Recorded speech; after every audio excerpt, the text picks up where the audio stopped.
Okay. Nuestra siguiente conferencia, NSET, 28 años trabajando para proteger a la gente de Nepal.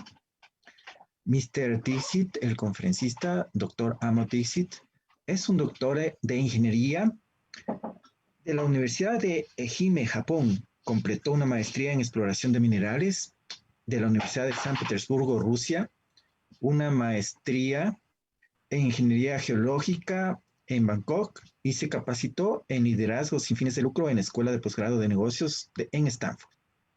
Su servicio profesional de 47 años comprendió un periodo de 2 décadas con el gobierno de Nepal, la superposición con 10 años como director en una consultoría de ingeniería privada y 25 años como director ejecutivo a tiempo completo de NSET, una organización de la sociedad civil que fundó en 1994. En la actualidad es el presidente de NSET. El doctor Dixit adicionalmente ha impartido cursos de ingeniería geológica y gestión del riesgo de desastres en las universidades de Tribhuvan y Katmandú de Nepal. Se desempeña como profesor invitado en la Universidad de Ehime, Centro de Investigación en Informática para la Gestión de Desastres desde abril de 2018. Se desempeñó en 2019 como becario visitante del Instituto de Peligros de las Montañas y Medio Ambiente de la Academia de Ciencias de China. Anteriormente fue miembro de la Junta Científica y rectora del Modelo Global de Terremotos, GEM, durante los años 2008 a 2017. Ha trabajado en Nepal y muchos países asiáticos para la reducción del riesgo de desastres y la respuesta a terremotos. Actualmente preside la Red Asiática de Reducción y Respuesta a Desastres de 50 organizaciones de la sociedad civil que trabajan en reducción del riesgo de desastres y preparación para desastres en 20 países de Asia y el Pacífico. También es profesor principal de la Facultad Universal de Ciencias e Ingeniería de la Universidad de Pokhara, Nepal. El doctor Dixit ha recibido muchos reconocimientos nacionales e internacionales. Ha publicado más de 100 publicaciones, incluido informes científicos, artículos de revistas y capítulos de libros. Es un honor tenerlo aquí con nosotros. Entonces, Dr. Amod Dixit, I'm going to allow you to stop sharing my screen and allow you to begin your conference. Thank you so much for being with us. Doctor. Yeah. Thank you very much, Dr. Pablo Kaija. This is a great opportunity, great honor for me to be sharing some of the experiences from Nepal. I'm very happy to see my old friends, Carlos Villasis, Janping Yan, and also Jiahong Wen in this conference. I'm really happy that I get this opportunity to be talking to you. I will be talking about these 6 points. I talk about the institutions, the NSET, NSET we said, which I founded 28 years ago, and what it has been doing, what are the approaches, and how we could do many things due to the collaboration, scientific collaboration, and some research, joint research, and what are our achievements in the last 28 years. The next is why we say disaster don't recognize borders, and it demands collaboration. So what are our international, national, and regional affiliation, networking? And I have some key lessons to be shared with CERAM Ecuador. But first, let me congratulate you all for the establishment of CERAM Ecuador. NSET, when Carlos, when you were working in GRIP, NSET was about to be declared a SERA. Unfortunately, because of bureaucratic hurdles, we could not do that. But never mind, we continue considering that we are also the center of excellences. So thank you, Jianping. Thank you, Carlos, for helping with that. Now let me go to my presentation. I come from Nepal, and you can see Nepal here in between India and China, two big countries. The population is only 30 million. It is world's 48th country in terms of population. The territory is about 150,000 square kilometers, 95th in the world. The real GDP per parity is world's 93rd. But when it comes to the GDP per capita, Nepal is really very poor economically. It is 192 second position. It is landlocked, doesn't have access to sea, and it's economically, it has got many limitations. And here we are talking about disasters. When we started,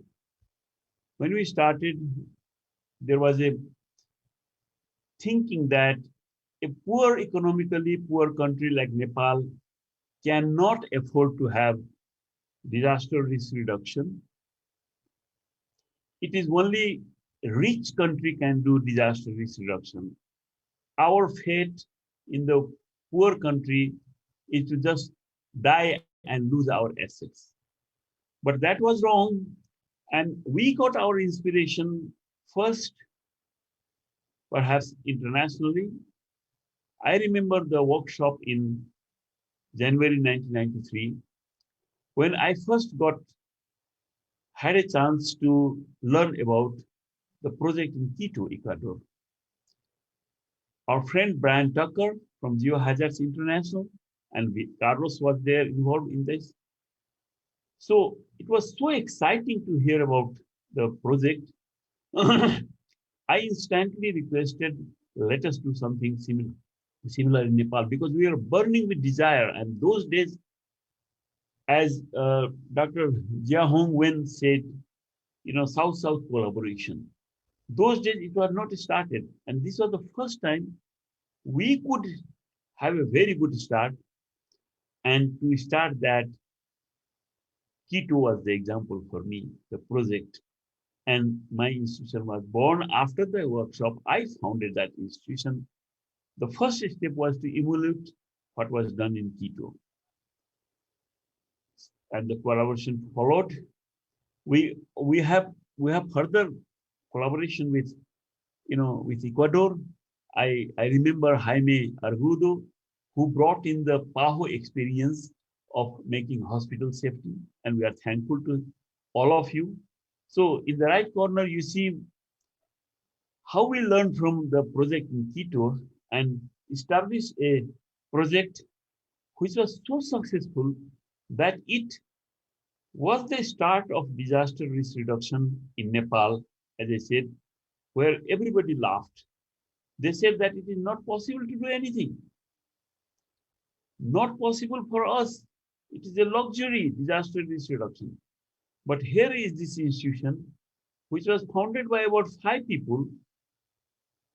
Now it has got more than 175 people. It has got its own building. It is a research institution where it's a dedication towards resilience building in the country. What we do, the vision is, that time when we established, the vision was to make a community safer against earthquake. Now the new strategy is being formulated, and we have decided that more than earthquake, it is multi-hazard, including climate change adaptation and climate risk management. The whole idea is to bring in the knowledge, adapt it to the national requirements, and help the community to do it themselves, to support the community as well as the government with this new knowledge from science and technology. That is our vision. And I'll tell you that now we are working, earlier we worked only for earthquake risk management. But now we are multi-hazard, including climate change adaptation and climate risk management. But we also look at the smiling face of Nepali boys and girls. It is the question of livelihood and development of skills, and also the cross-cutting issue like gender equality and environmental preservation, or involving everybody, the disability and the marginalized people, the people at the last mile. The whole thing amounted is three things. For disaster reduction, it is creating demand from the larger population. The population should refuse to live in risk. They should start demanding from scientists as well as from the government, local, provincial, or central government. They should demand, yes, we want safety. That demand, unless the people want, nobody is going to provide the safety. It is very difficult. So creating demand is awareness. It should be prolific. It should be like a movement. But generating the demand is also not enough. You have to provide the supply. And the supply side is to enhance the capacity of the local government, of academic institution, of the private sector, of the provincial government, of all the stakeholders involved. So capacity. But you cannot make a balance between this demand and supply, awareness and capacity, unless you have a system. So there should be a governance, there should be a policy, there should be a regulation, and that needs to be established. Disaster risk reduction is a new phenomenon.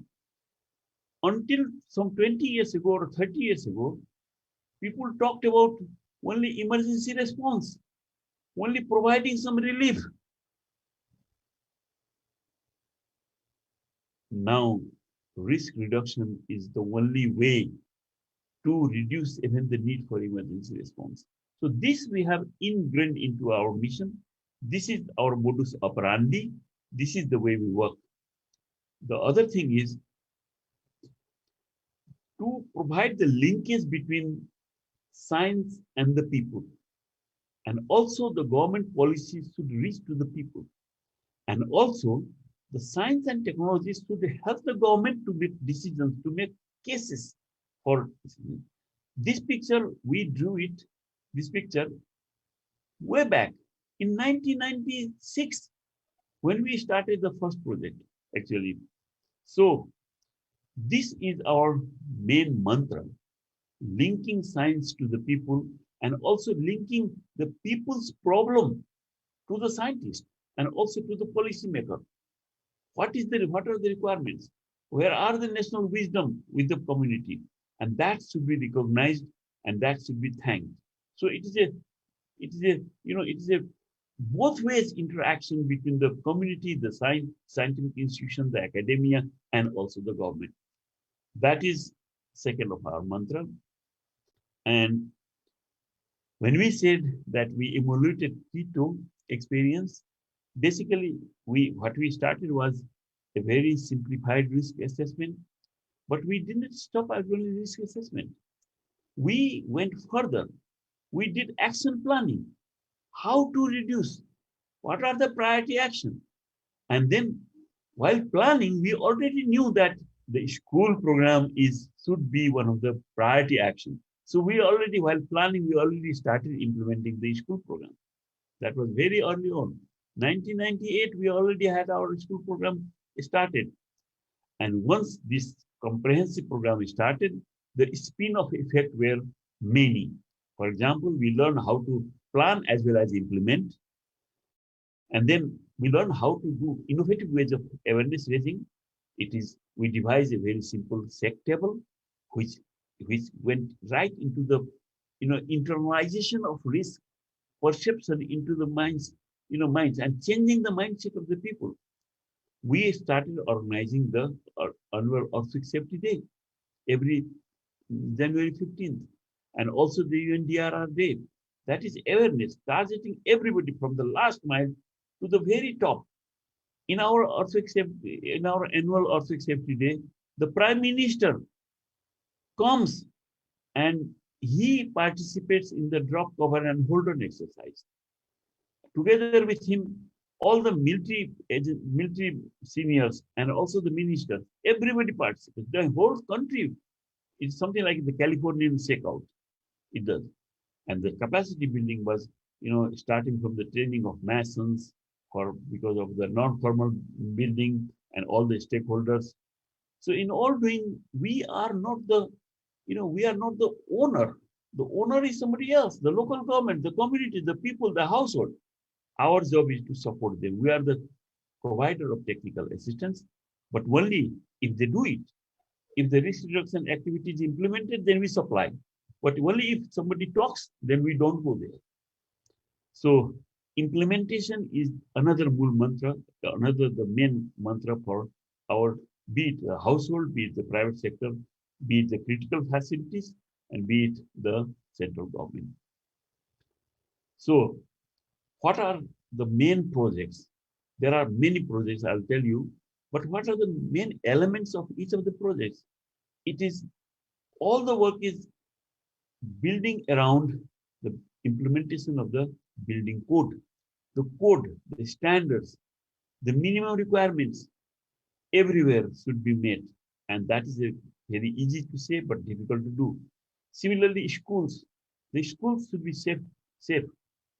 Earlier we started with earthquake, now we are doing the landslide or flood or structural vulnerability or also non-structural vulnerability, the evacuation, the meeting of the parents and children in case of disaster, and also the preparedness for emergency response. And then after the 2015 or even earlier, how to build back better, how to implement the earthquake reconstruction in the best possible way. So for these basically 4 main streams, we have got everything, including our national and international linkages. We have got, for example, the disaster preparedness network that we helped establish in Nepal. We are also member of the global earthquake model and also the Chinese digital belt and road. I'm the member of the disaster working group of DBAR. Similarly, we have got a lot of partnership, but that's the partnership. But then we also develop the emergency response capacity, formal at the national level with the security agencies and also informal at the community level. And then the institutional strengthening like school program and others. Piloting of retrofitting, seismic retrofitting, very difficult job.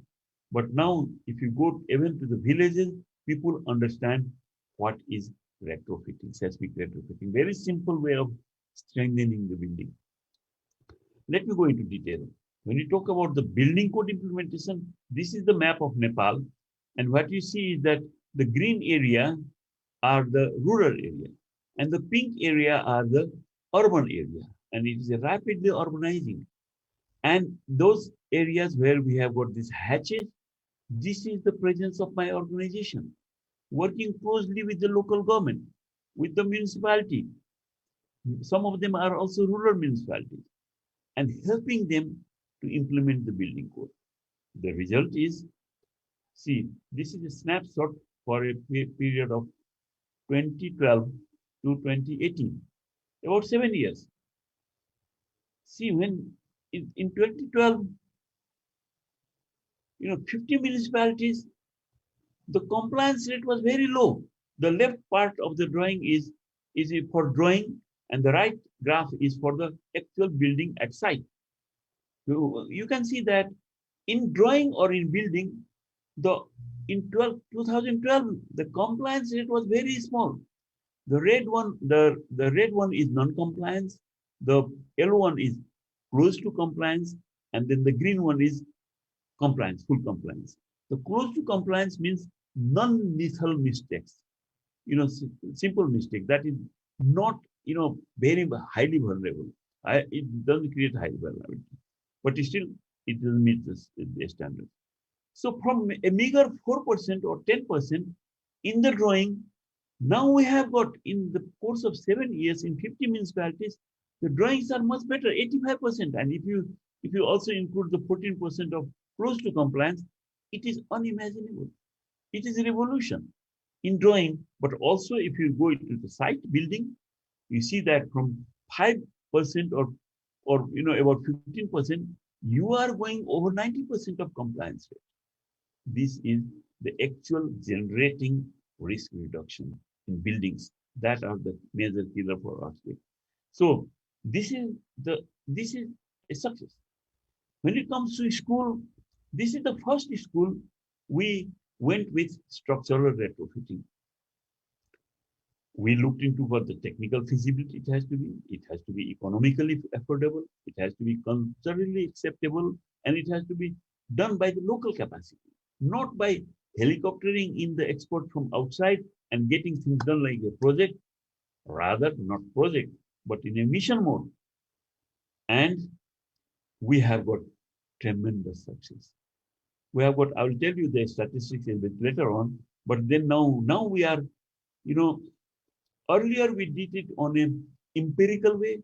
Now we are, together with our international collaboration with scientific institutions or universities, in this case, the Bristol University, we are providing, research and findings for providing the basis for our decision for, making school buildings safer, making the non-engineered buildings also safer, and also developing the capacity and convincing the people and developing the required policy for making the school safer nationally. We have also worked in the last 28 years on several infrastructure. I talked about Jaime Argudo, who was in PAHO. We brought him, we requested PAHO, please, you have got a tremendous experience. Please let's share with us. And then PAHO or WHO deputed and Jaime Argudo worked in our institution for 2 or 3 months. And we learned from him and learned in the same way that while working with him, we developed the guidelines.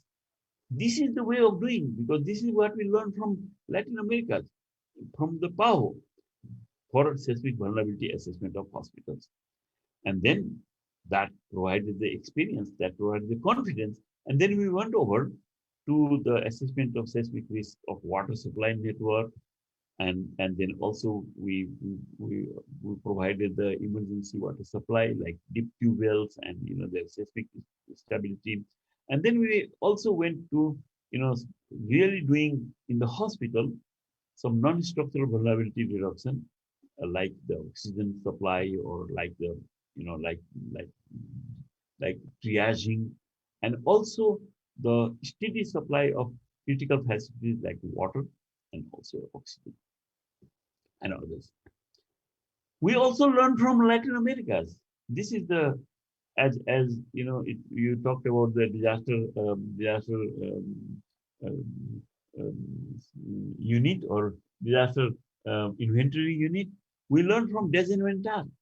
Again, thanks to our friend Professor Cardona and others, we early on we took it, and we have got a record from Latin America, and now we see that this is one just example, and this is the government is using this. Now we have installed in the government agencies, system, and this is working right now. But then we were the one who started it, and we have got a record of more than 30 years. Since 1970, we have got a record of all the disasters, including their economic impact.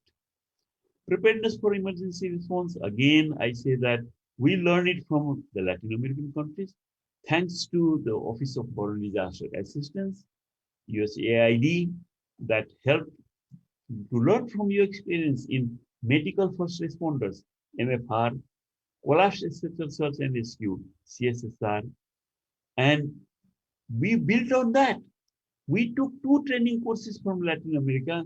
We developed the Swift Water Rescue Force, the Community Action for Disaster Response, something similar to CERT, the Community Emergency Response Team, and also Hospital Preparedness for Emergencies. That we do with the American Heart Association and also with the Johns Hopkins Center for Disease Control. All this work with preparedness for emergency response, we are doing together with the Asian Disaster Preparedness Center, which is located in Bangkok. We are collaborating with that. So from initial response, from a collapse structure, how to extricate people, to how to stabilize people in the hospital and how to reduce the mortality. This is the whole chain we have been able to bring in, and this is doing we not only in Nepal. We are working in 9 different countries of Asia, Southeast Asia and South Asia, and this we are doing together with the Asian Disaster Preparedness Center since 1998. 1998 is the year when we brought in the knowledge from Latin American countries, thanks to the Office of Foreign Disaster Assistance. Now it is called the Disaster UNDHA, Disaster Humanitarian Assistance. And let's all this work that we did before 2015, we had an earthquake in 2015. All the works that we did before the earthquake, that was very handy for doing the earthquake reconstruction, because earthquake reconstruction offers the biggest opportunity for risk reduction. Risk reduction. 1 million houses had to be built disaster resistant, earthquake resistant, and we have been able to do that in the last 6 years. Almost 90% of the houses that were damaged has been reconstructed with earthquake resistance because of the work that we did earlier. Again, the same thing, the awareness raising, the supply and demand, and also the policies. So many of the, for example, here in the right corner, we talk about the mobile information hub. So we go to the people and talk about disaster risk reduction to the people, to the community, and then door-to-door technical support. Every household has to be visited because it is an owner-driven approach for reconstruction. Then the owner has to be convinced that he needs to make it earthquake resistant. I will just tell you a small picture. What is our contribution in the national scale? What we see is that for all the earthquake reconstruction, you need to do tremendous awareness raising and orientation to the people. Almost like 38% of the all work done nationally. There are other institutions, the government institutions, the municipality, others. But my institution's role was 38% of all the works. And this is not our estimate. This is what a website, HRRP, it is Housing Reconstruction Project website as of December 2020 data. Similarly, for door-to-door technical assistance, our proportion was 23, almost a quarter of everything was done by my institution. And that was the leading institution because we created the path, and all other international organizations and also national organizations, they follow, including the local government, they follow. Because it's knowledge. It's knowledge, and as Carlos said, that if you do something which is useful, then everybody likes that. There is no rivalry, there is no ego, and there is no lack of money, actually. We were contracted out by USAID, without competition as single source for more than 10 million US dollars for helping Nepal government to, to do the building back better, the entire reconstruction program. So as Carlos, I agree with you that, money is not a problem if you do a good job, a job that is not only talking, but also implementing and learning. But in doing so, I must tell you that we have collaborated with so many international organizations. I have just listed the United States Geological Survey. We have got projects with Global Earthquake Model. We have got the Institute of Hazard Risk and Resilience of Durham University, UK, with Beijing Normal University, Building Research and Table, with Bristol University, and several others. With CityNet, we are working. We are also working with the Institute of Mountain Hazards and Environment, Sichuan, of the Chinese Academy of Sciences, with University of Tokyo and Ehime University. And the right side shows several of them, be it training program or training in OpenQuake or low-cost accelerometer network establishment or structural vulnerability reduction. So many things. You can see that it is scientific collaboration and research project. Also, that is we continue doing that.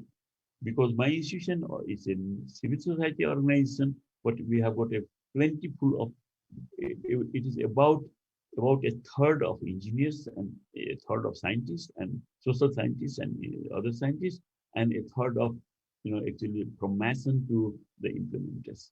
So that is the 175 people that are working continuously. And here are some of the results. We do also, it's not only awareness raising, but also very fundamental research. the left uppermost corner shows it is the map recently produced of global hazards and risk map produced by the global earthquake model. The Nepali version of the hazard for use by the municipality. This within for emergency response together with the Durham University we work developing different scenarios for earthquake to be devastating earthquake and how it will impact which parts of this impact it will impact and what should be the exposure and what should be the casualty and also economic asset losses. So this scenario we have developed for and every year we do some national level simulations and this is the scenario here. We know that the majority of our buildings are stone masonry building in mud mortar. So we did we don't have the laboratory in Nepal, but then Beijing University helped us and we were collaborating with also with UK, UK and UNDP China, and then we could test this in Beijing Normal University as well as in the laboratory, so laboratory in Kunming. Maybe somebody can read the Chinese character here. But learning from ourselves, we establish our own research station in the field, and then we are talking about the retrofitting and non-retrofitting, the efficacy of retrofitting by our own structural engineers in this right corner, left right corner photograph. So it's science also. And here are the achievements. We have so far implemented successfully more than 100 projects. 48,000 or more households have benefited directly, especially in the last 5 years, reconstruction. More than 300,000 students and teachers trained. More than 68 plus private houses seismically retrofitted. More than 225 school buildings retrofitted, and none of the school buildings that were retrofitted did survive. I mean, no harm was done to the schools, even though they were some of them were in the epicentral area. And they provided safe haven for the emergency responders from international agencies, and they trusted us. They said that if it is retrofitted in the direction technical services by NSET, we can stay there. So they provided the services out from there. We helped the government by drafting more than 37 policy documents. And then we so far have helped the 68 largest of the municipalities in the building code implementation and awareness raising and others. So these are huge numbers. So I said that we also train engineers because we have got not taught in the academic institutions. So we have to train them. So we have more than 4,000 engineers who are trained. Community responders were also trained 4,000. We have formal emergency responders. We have trained 9,000 emergency responders. That is for the entire region. Instructors and others. So these are, can you imagine to make one master instructors? Initially, when we worked with Miami-Dade Fire Services, the cost was about $50,000 US dollars for training one master instructors. We have been doing that. We learned from them, and now we are spending less than $5,000 for training one master instructors. So that is the efficiency, and that's why they continue funding us. So we have got some more statistics, how much people we have reached directly and indirectly. Almost, directly we have reached almost 1 million people, and more than 4 million people indirectly. And then the awareness population, it is almost like more than 500,000 people. And then the earthquake school buildings, I'd say more than 225. And then we are still now doing the retrofit design of 330 school buildings, larger ones, and then that we will be implementing the seismic retrofitting. Even we could convince private houses to do their retrofitting, and we provide to seismicity assessment of the buildings more than 2,000 on demand. Sometimes we provide consultancy for doing that. And then, as I said, more than 30 policy documents prepared and the 68 municipalities served. So, And in doing so, we have used the television programs. More than 400, 500 programs have been generated, and episode broadcast is more than 1,000. And radio programs, especially the frequency modulation radio programs, the FM radio, we have done. So, I mean, it's a staggering number. We never imagined that we could be able to do this much, but this has been able to change the entire mindset of people. And in doing so, we are thankful to several regional and international organizations who understand us. They want to help us. For example, the International Association of Earthquake Engineering, we are the national delegate. The international, the integrated research for disaster reduction. It is a global UN supported and International Science Council supported initiative. It has got a program for up to 2030, so already 30 years program, and we are the International Center of Excellence of IRDR. We are a member of governing board, and we used to be scientific board member of Global Earthquake Model. So we are also a member of the International Association for DRR. Professor Chupeng of IMHE is heading that. I chair the Asian Disaster Reduction and Response Network. So we are part of, I sit in the disaster working group of DBAR, the Digital Belt and Road, initiative. Similarly, we have got several others. For example, the 12th number is Telnet. It is telling the story to the next generation. It is basically establishing museum and documentation for telling our next generation, because some of the largest earthquakes they take place once in a lifetime, and the next generation may be knowing about that. So we are very proudly, we are member of all these things because we feedback the aspect of developing countries, the problems and pains of developing countries to these international bodies, so that they could think about the problem, what is problem at the grassroots level, so that they could divert a little bit of their attention, and with their support, the funding is not a very big deal. Actually, I never felt that funding is any problem, and we don't demand more, only as much as we can do it, and we'll do it that way. So I think that this is my last slide. I just want to share some of the key messages for CIRAM Ecuador. I say that the start was extremely difficult. Nobody trusted us, and everybody thought that disaster is God sent. It is the God from the heavens. They sent it because we made some mistakes, or we did some crimes. So this is a punishment.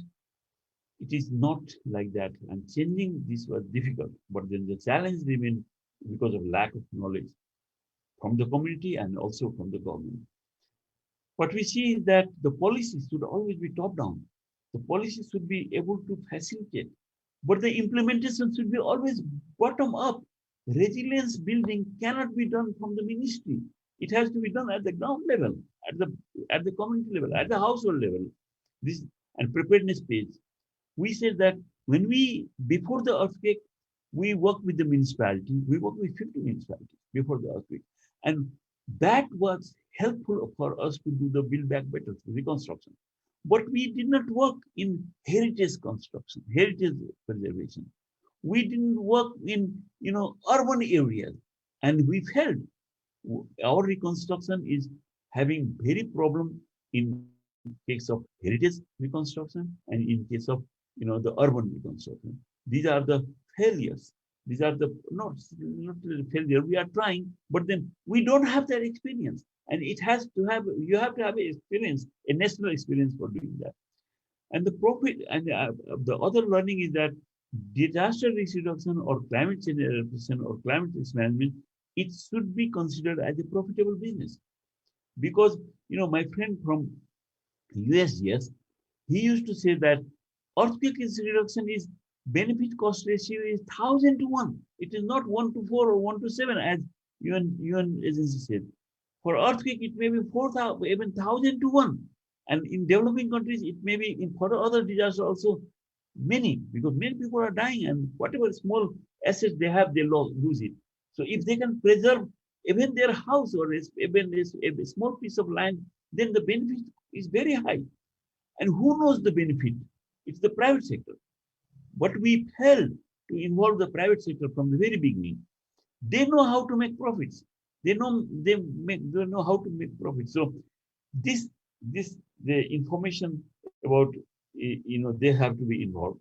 And school is the excellent example for making everybody involved in disaster risk reduction. And in doing so, the role of academia is huge. The academia, the universities, the research institutions, they should be helping us to translate the global knowledge into the local knowledge and adapt that to local situation and help propagate that. And I see that in doing so, the capacity enhancement at the local level, at the municipality level, and we have got about 700 municipalities, 753 in fact, all the local bodies. So their capacity building is absolutely necessary. And it is not that only we have to import everything from the West. We have got tremendous local wisdom. We have got our heritage. We have got our local way of doing things, local system. Respect those and blend the modern knowledge to create what we call the transferable indigenous knowledge. Indigenous knowledge that can be transferable or that can be useful at the present day time. And the risk-sensitive land use planning signals out as one of the areas that we should focus on. So I thank everybody for listening to me and thank for these opportunities. If there are any questions, I'll be more than happy to answer. Thank you very much. Thank Carlos, you. Pablo, over to you. Thank you so much, Dr. Amod Dixit, for your presentation, for your excellent advice. There are many ideas. For example, you say, first of all, for your new center, for your CERAM in Ecuador, you should create demand, and then you should supply capacity. For creating demand, you create awareness. And you talk about a shake table. We would like to know how do you use the shake tables? I understand that you made demonstrations, that you also use the shake tables for scientific research. Maybe if you could give us some advice, some extra advice. Okay. Actually, our let me go to the shake table part. Where is that? I forgot. Where is that? Actually, our shake table is awareness tool. It is not the research set table that we established. The research set table cost millions, but we took the idea from the research set tables, and let me show it. I should have made it a bit longer. This thing. That there was a small picture somewhere. Just a moment. Yes, here in this shake table. Let me show. In this shake table, let me make it a bit larger. Okay, here we go. This is a very simple mechanical device. We provide the shock by spring, and by spring somewhere. This part, the platform, it moves like it moves like this, only in one direction. We put on these two buildings, reduced to 1:10 size scale down. One building is the one that we generally make in the villages or even in the towns, and the one with the white painted is the one with the improvement in the building. How small improvement can be done? So this shake table, it's a mobile shake table. We take it around, and it creates a wonderful impact on the minds of the people. They see here that the buildings, both done by the same materials, constructed by their own mason in the villages or in the locality. The buildings, apparently they have the same layout, but if you can improve some of the elements, tie the elements together, then if you shake them together in the same platform, one collapses and the other doesn't collapse. This is our shake table, and we have demonstrated this everywhere. More than 150 such demonstrations have been done, including 6 such demonstrations in the Kobe in Hyogo Prefecture, Kobe, during the World Conference there. So this is for awareness. This hits into the minds and they say, oh, yes, we can do it. Regarding the research, we don't have sectable in Nepal, not a single. So we requested the Beijing Normal University and we said, we have a problem. Can we use your sectable? And they were very happy. The Chinese were so happy that we made a project together with UNDP China and also the UK, the university, the UK government. And then we tested some of our problems in the research sectable in Beijing and Kunming, and including that for the stone masonry building, which nobody wants to do. So this is, one is the structural one and the one is for awareness raising. And this is one of the innovations that we have. And we got, for this sectable, NSET got the Tech Award.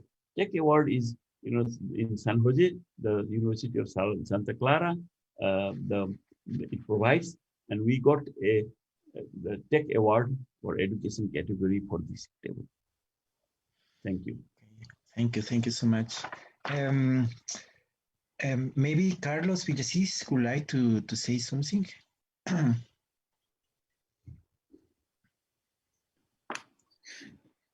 Hey, Amod. Carlos. How is everything? I always like saying something. Amod speaks only two words in Spanish. Well, probably he knows cerveza and also some other things.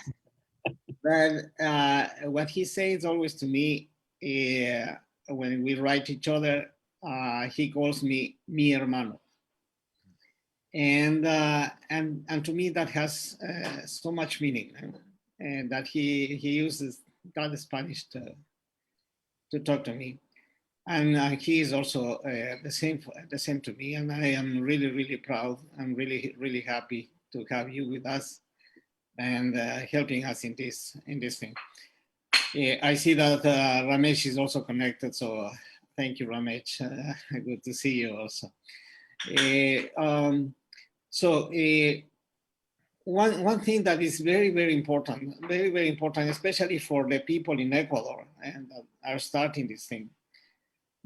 As Amod said, many people were laughing at the beginning of this.